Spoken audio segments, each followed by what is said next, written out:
Visa போராட்டத்தில் கைது பண்ணாங்க. ரொம்ப கடுமைப்படுத்தினாங்களா என்ன இது?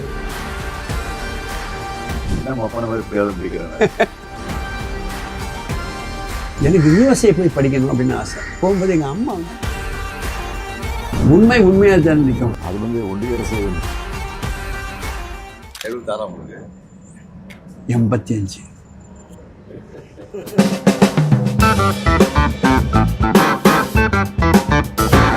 உங்களுக்கு இந்த பேர் வர்றதுக்கு என்ன காரணம்? என் பேர் நம்பி நாராயணன். ஆமாம். திருக்கன்குடி இருக்கிற கோவிலுக்கு பேர் நம்பி கோவில். சரிங்க.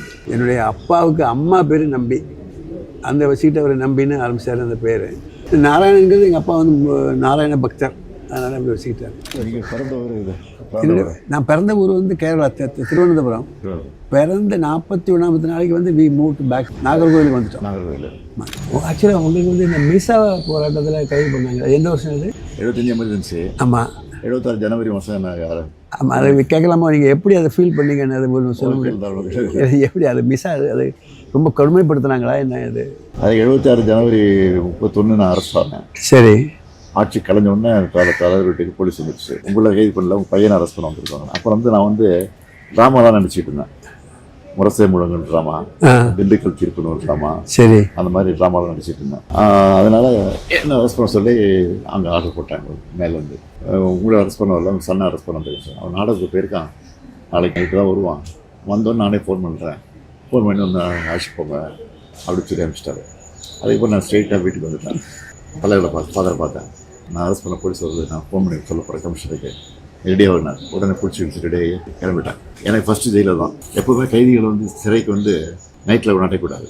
ஆனால் என்ன வந்து என்ன பண்ணுறாங்கன்னா, நைட்டோட நைட்டாக ஜெயிலுக்கு கூட்டு உள்ளே போகிறாங்க. எனக்கு சுடுகாடு மாதிரி இருக்குது, 10 மணி கொண்ட மாதிரி இருட்டாக இருக்கு போகும். கைதிகள்லாம் அங்கங்கே அடிச்சு வச்சுருக்காங்கல்ல, ஒருத்தங்க பாடிட்டு இருப்பாங்க, ஒருத்தங்க கத்திக்கிட்டு இருப்பாங்க, பேசிகிட்டு இருப்பாங்க, ஒரே சவுண்டு.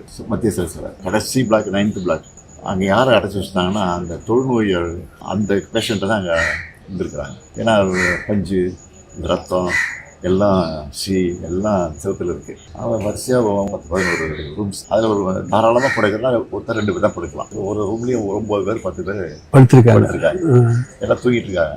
நான் உள்ளே போனேன். போன உடனே தெரியாமல் இருட்டில் ஒருத்தர் மீச்சிட்டேன் கையை. யாருன்னு பார்த்தா வீரமணி. தம்பி முடிச்சாரு. ஏன்னா சாரிண்ணா நீங்கள் மற்ற வாங்க கூப்பிட்டாரு. அந்த சென்னை சிறைச்சாலை மருத்துவர் பொறுத்த வரைக்கும் என்னன்னா, வித்யாசாகர்னு ஒரு சூப்பரண்ட் இருக்கல. அந்த சூப்பரண்ட் வந்து பச்சைபாஸ் காலேஜ் ட்ரஸ்ட்ல எலெக்ஷன் நிற்கிறாரு. அப்போ வந்து எம்என் சோமுன்னு நம்ம திமுகல அவரு நடராஜன் அவர் ஏற்று ஜெயிச்சிட்டாரு.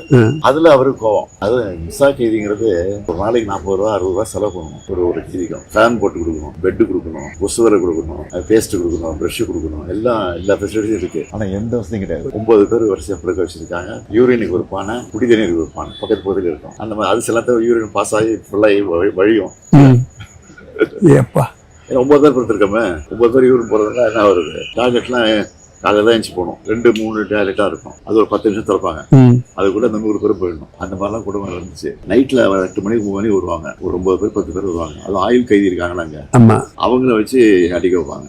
ஓப்பா வரிசையாக 10 ரூம் இருக்குன்னு வச்சுக்கங்களேன். 10ஆம் நம்பரில் கூப்பிட்டு அதில் 10 பேர் வருவாங்க.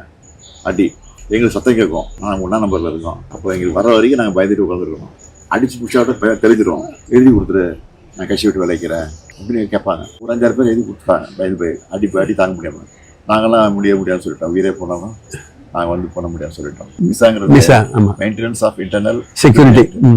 அது வந்து கோர்ட்டுக்கு போக முடியாது. இப்படி 4 மாதம் அப்படியே இருந்தோம். அதுக்கப்புறம் தலைவர் என்ன பண்ணாரு, ஜெயிலில் இருக்கிற எங்கள் குடும்பத்தெல்லாம் பார்க்கணும், கைதிகளை பார்க்கணும், அலோவ் பண்ணலைன்னா நாங்கள் ஜெயில் வாசல் வந்து உண்ணாவிரதம் போகிறோம் அப்படி தலைவர் அனௌன்ஸ் பண்ணிட்டாரு. பயந்து போய் என்ன பண்ணிட்டாங்க, இன்டர்வியூ கொடுத்தாங்க. ஃபர்ஸ்ட் தலைவர் கொடுத்தாங்க. தலைவர் தான் பார்க்க மாட்டேன்ட்டாரு. கட்சிக்காரன் எவ்வளோ பேர் இருக்கான், என் பிள்ளைகளை பார்க்க ஃபர்ஸ்ட் பார்க்க மாட்டேன், அவங்களெல்லாம் அலோவ் பண்ணுங்க, பண்ண பிறகு நான் பார்க்குறேன். அப்புறம் எல்லாரும் பார்த்த பிறகு என்ன பார்த்தாரு. அப்போ கூட வரும்போது நான் என்ன பண்ணேன், ஃபுல் கேஷ் ஷர்ட் போட்டு காயம் உடம்புல காயம் சொல்லலாம். அது சூப்பரண்டே சொல்லி அனுப்புறாரு.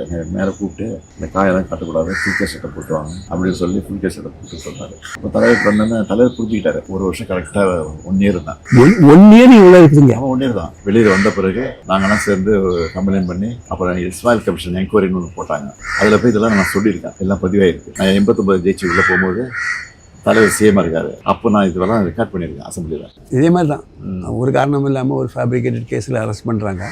நானும் அதே மாதிரி தான் கிட்டத்தட்ட அனுபவிச்சிருக்கேன். இதில் எப்படி இன்ட்ரெஸ்ட் உங்களுக்கு வந்தது? நீங்கள் படிக்கும்போது வந்துருச்சா? படிக்கும்போது இன்ட்ரெஸ்ட் வர்றதுக்கு மெயின் காரணம் வந்து என்னென்னா, நான் வந்து வெரி பிரைட் ஸ்டூடெண்ட். எனக்கு வந்து இந்த ராக்கெட்ரிங்கிறது வந்து அப்போ வந்து எனக்கு வந்து தெரியும். ஆனால் அந்த ராக்கெட்ரி நம்ம பண்ணுவோம்னோ நம்ம முன்னேறும் அதெல்லாம் அதை பற்றின ஒரு ஐடியா கிடையாது. எனக்கு யூஎஸ்ஏ போய் படிக்கணும் அப்படின்னு ஆசை. அப்போ யூஎஸ்ஏக்கு அப்ளை பண்ணேன். பிரின்ஸ்டன்லேயும் அப்ளை பண்ணேன், கால்டெக்லேயும் அப்ளை பண்ணேன். ரெண்டுலேயுமே அட்மிஷன் கிடச்சிது. வந்துருச்சு. போகும்போது எங்கள் அம்மா வந்து ஒரு ஹார்ட் பேஷண்ட். 6 days ஆர் நம்பர். டாக்டர் சொல்லிட்டாரு, எத்தனை நாள் ஆகும்னு சொல்ல முடியாது, நீ போன உடனே கூட அவர் செத்து போயிடலாம் அப்படின்னாரு. நான் பயந்து போய் உட்காந்துட்டேன். அந்த வருஷம் கட் பண்ணேன். அதுக்கு அடுத்த வருஷமும் கட் பண்ணேன். அடுத்த வருஷம் கட் பண்ணும்போது தான் எங்கள் அம்மாவுக்கு தெரியுது நான் வந்து வேணும்னே அவளுக்கு அப்படி இங்கே உட்காந்துருக்கேன் அப்படின்னு. அதுக்கப்புறம் அவங்க இறந்து போயிட்டாங்க 2-3 வருஷத்துக்கு பிறகு. நானும் அதுக்கடுத்து ஐஎஸ்ஆர்ல ஜாயின் பண்ணி போயிட்டுருக்கேன். இன்ஜினியரிங் காலேஜில் படிக்கும்போதே நான் வந்து ஆடிட்டோரியல் கான்டெஸ்ட்டில் கலந்துருக்கேன். 63-64 காலகட்டத்தில் அண்ணா வந்து ஒரு ஜட்ஜாக இருக்கார். அப்படி தான் ஃபஸ்ட் டைம் நான் அண்ணாவை பார்க்குறது அங்கே வச்சு தான் பார்க்குறேன். அண்ணா பார்த்து ஆமாம், அப்போ தான் பார்க்குறேன். அவர் ஹிந்தி இது போடுற நீங்களே போனீங்களா? ஹிந்தி எதிர்ப்பு போராட்டத்தில் நாங்கள் ஆக்சுவலாக பயந்து போயிட்டோம். மதுக்கரையில் வந்து ஷூட்டிங் நடக்குது, கோயம்புத்தூர் மதுக்கரை. நாங்கள் தொடங்கினது வந்து மதுரையில். கோயம்புத்தூர் பண்ணி அது கையை மீறி போயிடுச்சு. நாங்கள் எதுலையுமே வன்முறையில் ஈடுபடுறோம்னு நாங்கள் அதுக்கு போகவே இல்லை. ஆர்மி வச்சு அவன் வந்து இவரை மாதிரி ஒரு சாதாரண துப்பாக்கி வச்சு ஷூட் பண்ண மாட்டான். அதில் எத்தனை பேர் இறந்தாங்க? ஆமாம், 300 பேருக்கு மேலே இருக்கும். ஆனால் வெளியில் சொன்னது வந்து 10 பேர், 20 பேர், 22 பேர் சொன்னாங்க. இந்த மொழி வந்து நம்ம ரத்தத்தில் ஊர்னது. இருக்கக்கூடிய தலைவர்களையே அதுக்காக வேண்டி பாடுபட்டு இருக்கிற ஆள் நீங்கள் ஒரு ஆள் தான். அண்ணா மீது வந்து உங்களுக்கு இப்படி பற்று வந்தது? ஒரே ஒரு காரணம் தான், அவருடைய பேச்சு திறன். நாகர்கோவிலில் வந்து திமுக மகாநாடு நடக்கு. மழை தண்ணி இது வரைக்கும் நிற்கும். அப்படியே நின்றுட்டு நாங்கள் பேச்சை கேட்குறோம். அது ஒரு மெஸ்மரைசிங் டாக். அப்படியே அந்த கூட்டம் அப்படியே நிற்கும். அவருடைய வார்த்தைகள்லாம் எண்ணப்பட்ட வார்த்தைகள். மிஸ்டர் அண்ணாதுரை ஒரு டேஸ் ஆர் நம்பர்டுங்கிற போது but my steps R measured அப்படிம்பார். இம்மீடியட். அதாவது அதுக்கு ஒரு நிமிஷம் யோசிக்கிறது கூட கிடையாது. ஆங்கிலத்திலையும் சரி தமிழ்லையும் சரி அவரை பிடிச்சதுக்கு யாரும் கிடையாது. ஏன் அவங்க கலைஞர் எடுத்தீங்க, அவருடைய பேச்சுமே வந்து அதுக்கு இதை எமோஷன் இருக்கும். ஒரு மாதிரி உறங்கிட்டு இருக்காம முழிச்சிருவான். திருக்குறளுக்கு உரை எழுதியிருக்காங்கல்ல, பரிமேலழகர் எழுதியிருக்காரு.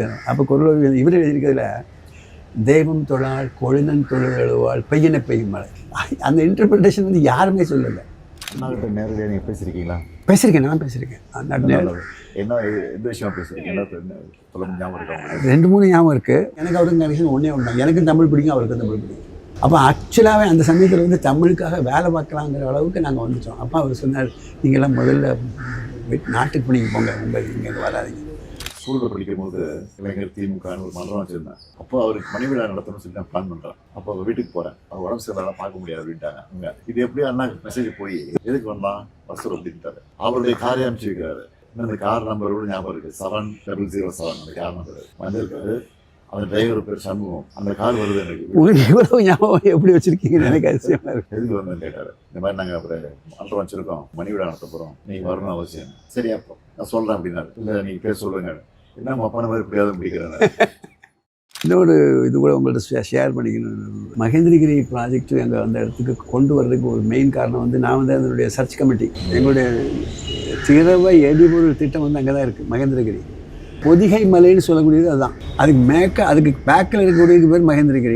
இந்த வந்து பொதிகைன்னு வைக்காமல் மகேந்திரகிரி பேரை தப்பாக வச்சுட்டோம். நான் வந்து கிட்டத்தட்ட 27 தடவை அந்த மலைக்கு மேலே ஏறி இருப்பேன். இன்றைக்கி உள்ள மலை இல்லை, இன்றைக்கி உள்ள மலையில் ரோடு கீடு எல்லாம் இருக்குது. அன்றைக்கி காடு நாகப்பாம்பும் அது அந்த மாதிரி மலையில் ஏறி போயிருக்கோம். கீழடி பொருணையெல்லாம் பார்த்துருக்கேன். கீழடி ஆராய்ச்சி தான் சார். கீழடியை பற்றி எனக்கு வந்து ஒரு கருத்து இருக்குது. கீழடி பற்றி இல்லை, பொருணையை பற்றி ஒரு கருத்து இருக்குது. அது வந்து ஒன்றிய அரசு கோஆப்ரேட் பண்ணால் நல்லா வரும். உண்மையாக தான் நிற்கும். நம்முடைய சங்க இலக்கியங்களில் இருக்கக்கூடிய சான்றுகள் இருக்குது. பூம்புகார் நம்ம வந்து கடல் ஆராய்ச்சி பண்ணணும். அது கலைஞர் இருக்கும்போது பண்ணார். அதுக்கப்புறம் வந்து ஏன் உண்மை பண்ணலைன்னு எனக்கு தெரியும். அது வந்து கவர்மெண்ட் மாறுறதுனால அப்படியே விட்டாங்க. அதை நீங்கள் பண்ணிங்கன்னா ரொம்ப நல்லாயிருக்கும். பண்ண ஆரம்பிச்சாச்சு. ஆமாம், எனக்கு உங்களை மாத்திரம் தான் நம்பி இருக்காது, வேற ஒன்றுமே இல்லை. இப்போ வந்து காலை உணவு நீங்கள் கொடுக்குறீங்களா, இது ஒன் ஆஃப் த ஃபென்டாஸ்டிக். இப்போ என்ன அடிப்படை தேவை நமக்கு? மக்களை வந்து ஓரளவுக்கு அறிவு கொண்டு வரணும், எஜுகேஷன் கொண்டு வரணும். காமராஜுக்கு வந்து மதிய உணவு திட்டம் பேர் கொடுத்ததோ கரெக்ட். அது மாதிரி திராவிட மாடல் அரசு வந்து காலை உணவு திட்டம் வந்து கரெக்ட். ஆமாம். விண்வெளி தழும்புகள் எனக்கு ஏற்பட்ட துன்பம் வாழ்க்கை சரித்திரம் போது தமிழ் டிரான்ஸ்லேஷன் மாதிரியே இருக்காது. உண்மையிலேயே தமிழ் எழுதுன மாதிரி இருக்கும்.